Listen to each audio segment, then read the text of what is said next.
Bueno, ha sido un privilegio también en estos últimos 2 años de pandemia platicar con el doctor Julio Frenk, ex secretario de Salud, hoy rector de la Universidad de Miami.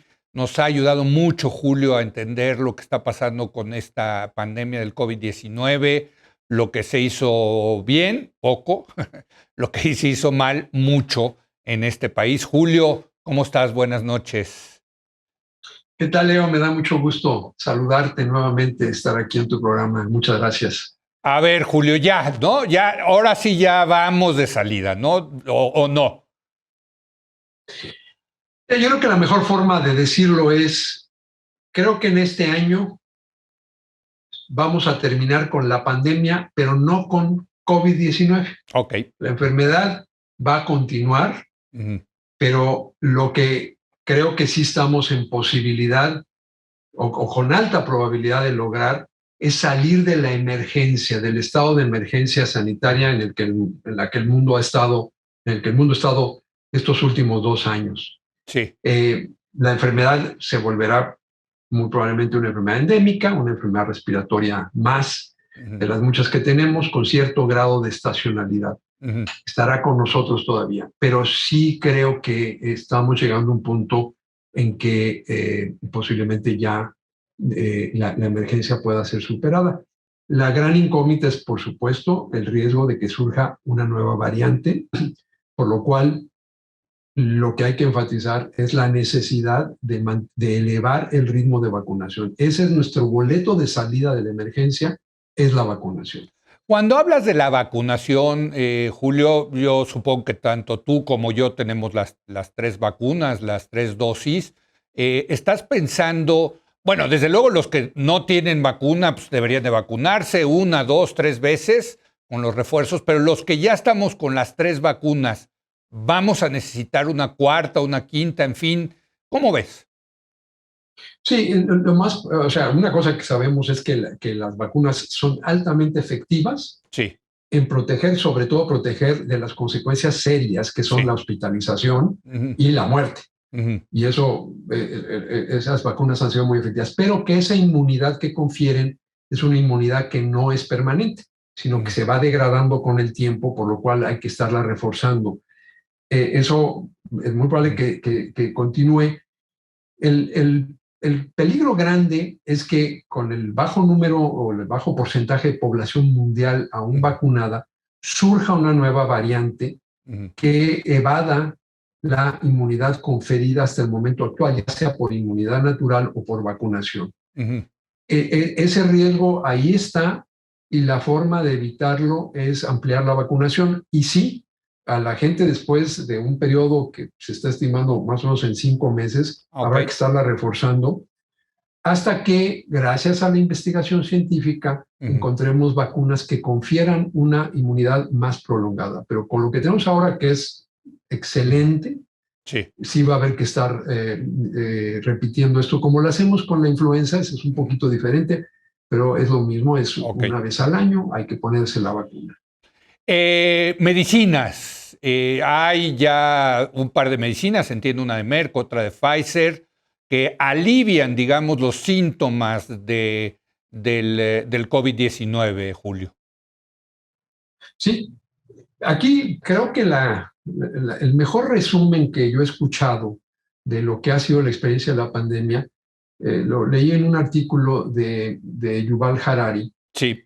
donde resume la experiencia diciendo, la pandemia ha sido el triunfo de la ciencia y el fracaso del liderazgo, y se refiere al liderazgo político. Sí, sí. Y creo que ese es el mejor resumen que hay.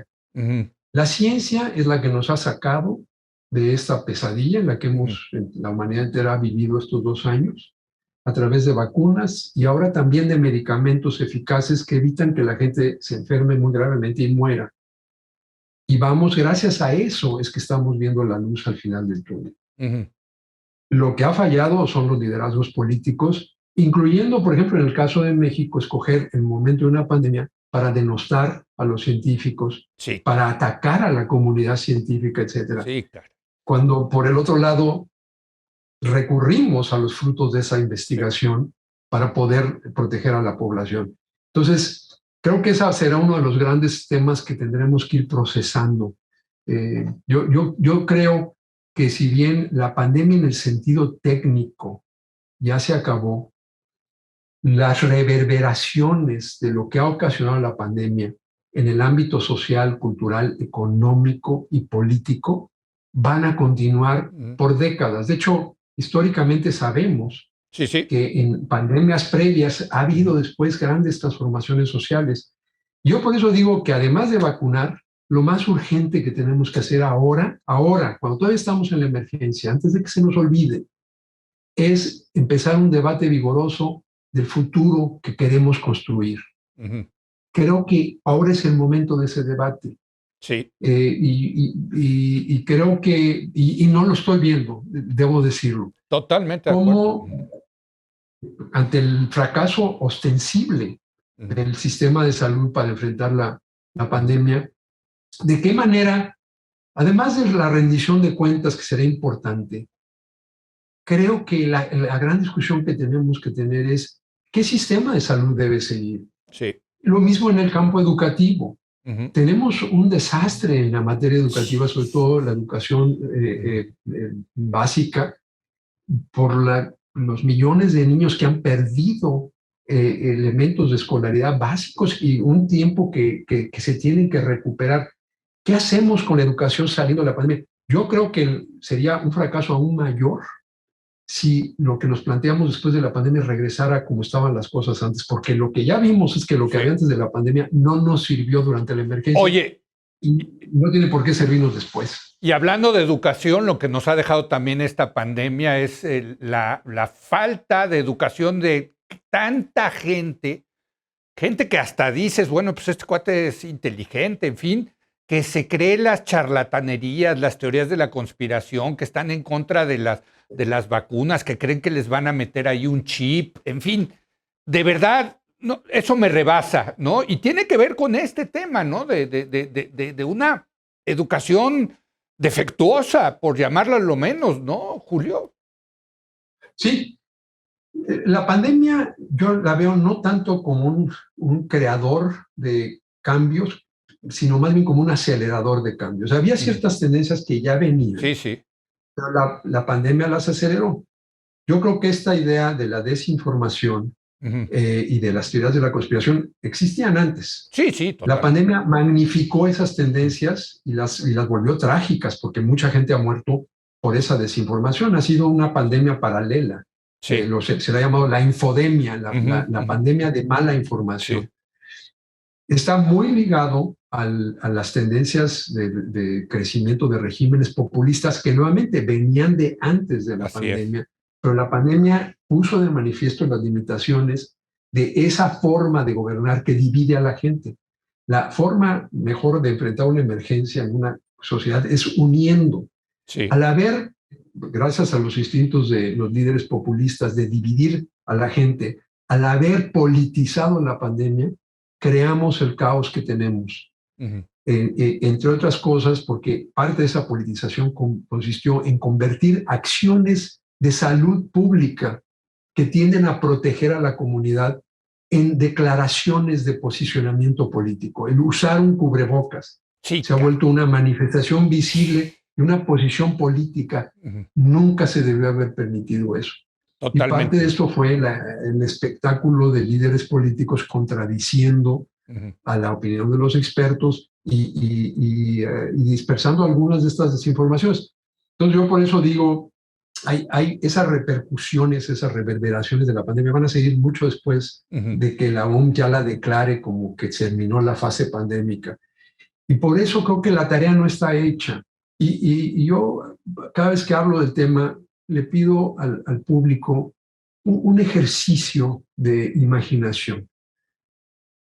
En México, sabemos por la estadística de muertes en exceso, que es la aceptada, la propia Secretaría de Ujú. Salud publica estos números, que el saldo de muertes por la pandemia excede las 600,000 personas. Sí. La mayoría de esas directamente por COVID, otras por otras enfermedades que no se pudieron atender Ujú. porque las camas de hospital, el personal de salud estaba atendiendo la pandemia. Y a veces nos anestesiamos con las cifras, sobre todo cuando las cifras son tan grandes.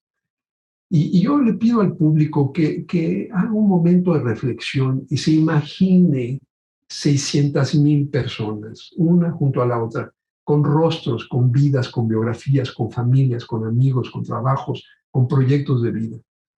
Es una pérdida enorme cuando individualizamos el número. Y son millones de huérfanos, de gente que perdió a sus padres, a su pareja, a sus amigos de la vida. Le debemos a esas personas, tenemos la obligación moral de que lo que venga después de la pandemia sea mejor. Es nuestra deuda con la gente que ha muerto, la gente que ha perdido sus empleos, la gente que se enfermó y tiene ahora secuelas del padecimiento.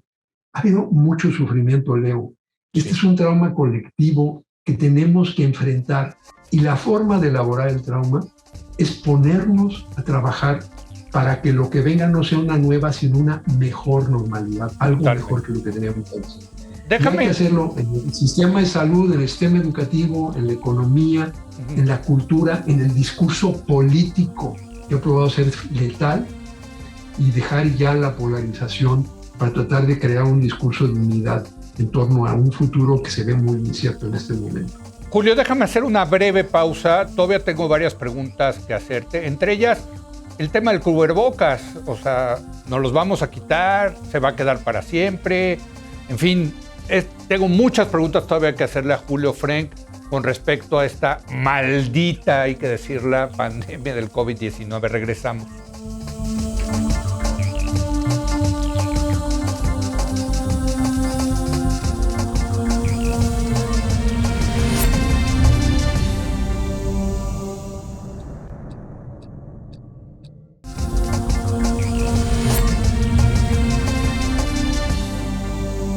Estoy platicando con Julio Frenk.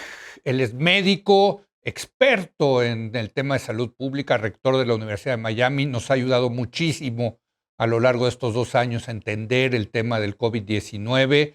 Seguimos platicando sobre esto. Julio, el cubrebocas. El cubrebocas todavía está recomendado en México, desde luego, porque estamos en esta variante de Omicron. Pero llegará el tiempo en que, porque yo lo veo en Estados Unidos, donde tú vives, que ya hay ciudades que dicen ya no es necesario utilizar en lugares ni privados ni públicos el cubrebocas. ¿Tú cómo ves esto? Sí, hay que en esto basarse en primer lugar en la ciencia, y segundo, siempre tener una postura en equilibrio. Uh-huh. Hay un riesgo de no usar cubrebocas, también hay un riesgo de usarlo. La gente se desespera, sí. Los niños chiquitos también, es difícil disciplinarlos para que se lo queden. Entonces, siempre hay que estar equilibrando en base a la respuesta que minimice los riesgos. Sí. Y va a depender de las circunstancias locales y de las circunstancias individuales. Hoy en día también parte de lo que hemos avanzado en el manejo de la pandemia, tenemos cubrebocas altamente efectivos, los llamados N95, que se llama 95 porque filtran el 95% de las partículas, tienen una alta efectividad. Siempre hemos dicho que los cubrebocas me protegen a mí, también protegen a los otros, pero no hay que olvidar que protegen a la gente. Entonces yo me imagino que conforme el número de casos vaya bajando, y nuevamente, suponiendo que no surja una nueva variante terriblemente contagiosa y que además evada la inmunidad ya adquirida, en ese escenario optimista, evidentemente habrá que ir relajando los requerimientos y siempre ajustado también a las circunstancias personales. Por ejemplo, las personas que tengan alguna situación donde su sistema inmune está comprometido, no es tan eficaz como que estén en tratamiento contra cáncer o que hayan tenido algún otro padecimiento de ese tipo, deben de seguir usando el cubrebocas, sobre todo los de alta calidad, como estos N95 que filtran bien las partículas virales. Como sociedad, dado que la enfermedad COVID-19 tiene un elemento de estacionalidad, seguramente vamos a seguir viendo picos hacia el otoño, el invierno, cuando además la gente tiende a pasar más tiempo adentro. Y es muy posible que en esos picos volvamos a insistir, o las autoridades vuelvan a insistir, que se necesita usar el cubrebocas en espacios interiores. Entonces, todas estas dejan de ser ya decisiones de blanco y negro, y son decisiones que se van adaptando a las circunstancias, tanto de la comunidad como las circunstancias personales. Uh-huh. En Asia, parte de por lo que tuvieron mejores respuestas en general, es que en Asia, por el SARS, que es otro coronavirus, ya se había creado la costumbre de que la gente se pone el cubrebocas, sobre todo en los meses fríos. Sí. Yo creo que vamos a estar en ese tipo de situación. Sí, si uno se subía al metro en Tokio, impresionante la cantidad de gente que llevaba cubrebocas. Y estoy hablando antes del COVID-19, ¿no? Uno como occidental veía eso y decía, ¿por qué traen tantos tapabocas? Pero efectivamente hay una cultura, ¿no?, del cubrebocas ya ahí en Asia. Julio, te quiero preguntar, porque de la te quiero preguntar del COVID, de lo que se llama el COVID largo, el long COVID. ¿Qué sabemos hoy en día? Porque yo tengo amigos conocidos que sí de repente se fatigan o se les va la memoria, en fin. ¿Cómo ves esto, Julio? Sí, una de las cosas notables de esta enfermedad, y creo que lo que le ha vuelto un reto tan grande, es la gran variación de manifestaciones clínicas que tiene. La misma enfermedad, es el mismo virus, a la gran mayoría de quienes lo contraen les provoca o provoca cero síntomas. Sí. Ese es parte del reto, que mucha gente no tiene síntomas, ni siquiera se da cuenta y está contagiando a otros. Eso en un extremo, o síntomas muy, muy leves. Pero hay una pequeña proporción de gente que se enferma terriblemente. Sobre todo al principio de la pandemia, antes de que hubieran las vacunas y los medicamentos que ya surgieron. Yo hablaba con mis amigos en las salas de terapia intensiva y me decían, son los enfermos más enfermos que hemos visto en nuestras vidas. La misma enfermedad que a la mayoría de la gente le provocaba síntomas mínimos. Entonces, hay mucho que todavía no entendemos de este virus.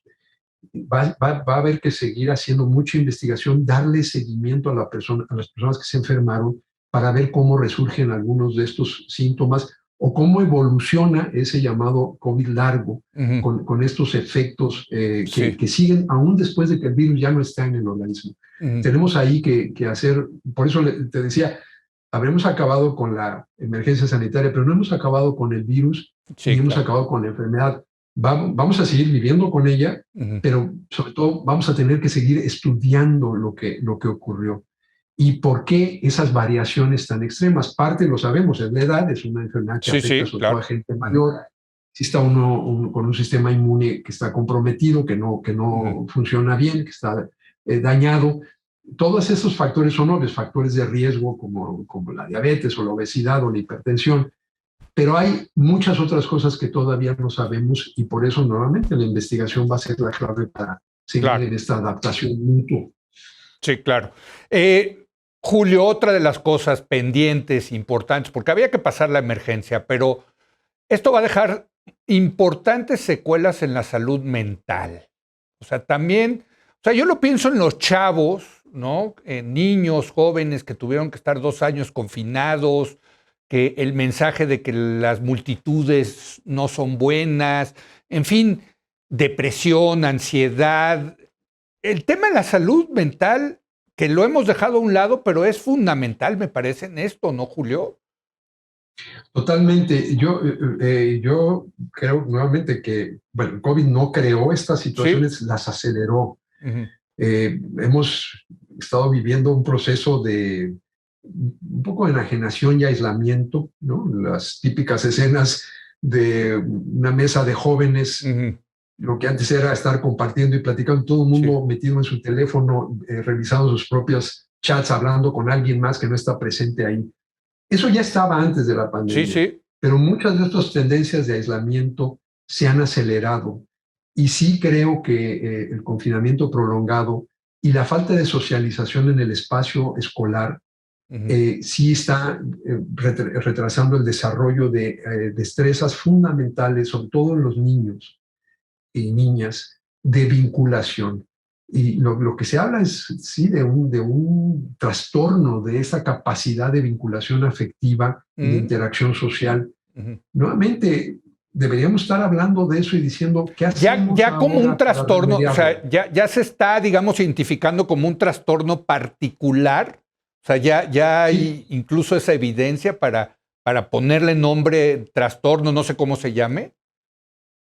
Sí, porque es la observación en primer lugar, el aislamiento, Sí, la desconfianza, o sea, ves a las personas y dices, sí, ¿cuándo sí, me va a contagiar? exacto. Y sobre todo, la razón por la que fue tan terrible que por no hacer pruebas, por descuidar las plantas físicas de las escuelas, se retrasara tanto el reinicio de clases presenciales, por ejemplo, en México, Ujú, es que cada día que los niños y niñas están fuera del espacio escolar en la interacción social, es un día que no solamente se pierde contenido educativo concreto, se pierde todo ese mecanismo de socialización que es lo que ofrece la escuela.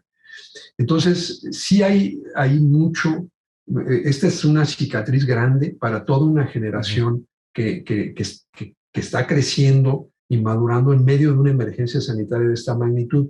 No podemos suponer que simplemente eso se va a quitar solo. Necesitamos programas bien enfocados para Ujú, empezar a abordar y a subsanar parte de lo que ha sido ese proceso. Y por cierto, es también en el ámbito de la salud física. Estaba viendo un estudio que ah, hizo un ajá, grupo mexicano, ujú. cómo los diagnósticos durante la pandemia de cáncer bajaron el número de Ah, casos caray. diagnosticados de cáncer de mama, de cáncer cervicuterino, de cáncer de próstata. Bueno, no es que haya habido menos cáncer, es que la gente no se fue a hacer estudios Mm, diagnósticos, mastografías, las mujeres o papá Nicolaus, ujú, o los estudios para detectar cáncer de próstata. Y lo que vamos a ver es un retraso en la detección mm. temprana de enfermedades como el cáncer, que se nos va a traducir en más casos a futuro. Entonces, esto es como cuando hay un temblor, que tienes el temblor y luego las réplicas. Sí, sí. Bueno, ya se está acabando el temblor principal, pero tenemos que estar atentos a las réplicas. Por eso yo Ujú. insisto y he hecho un llamado escrito en Nexo sobre el tema. Necesitamos crear un proceso estructurado para empezar a diseñar hoy los cambios que se necesitan introducir al sistema de salud, porque lo que sí sería, creo yo, imperdonable es que después de todo este sufrimiento siguiéramos con el mismo sistema Ujú. fragmentado, ineficiente, de baja calidad que tenemos y que la pandemia demostró que simplemente no funciona. Entonces, este es el momento de Ujú. ponernos serios sobre toda Sí. esta gran agenda social en salud, en educación, en temas como el aislamiento social, Ujú. como la desinformación, y empezar a crear mecanismos de propuestas y reformas concretas. Eso es en lo que debería estar la conversación nacional hoy en Pues día, sí. No, lo que y pasa es no que, con tantos otros distractores. pues sí, sí, muchos distractores, hay que decirlo. Pero pues es que creo que el gobierno piensa que ya llegamos a Dinamarca, ¿no? Como ellos habían prometido, caray. Bueno, querido Julio, muchas gracias. Gracias por Gracias, Leo. seguirnos, Espero que podamos seguir la conversación. Sí, no, gracias por seguir ayudándonos a explicar este fenómeno que va, como tú dices, el temblor ya pasó, pero ahora vienen las réplicas. Gracias, Julio. Hasta luego. Bueno, y gracias a usted por habernos acompañado. Yo lo espero mañana a las 10:30 aquí en Foro TV, cuando otra vez sea la hora de opinar. Aquí nos vemos.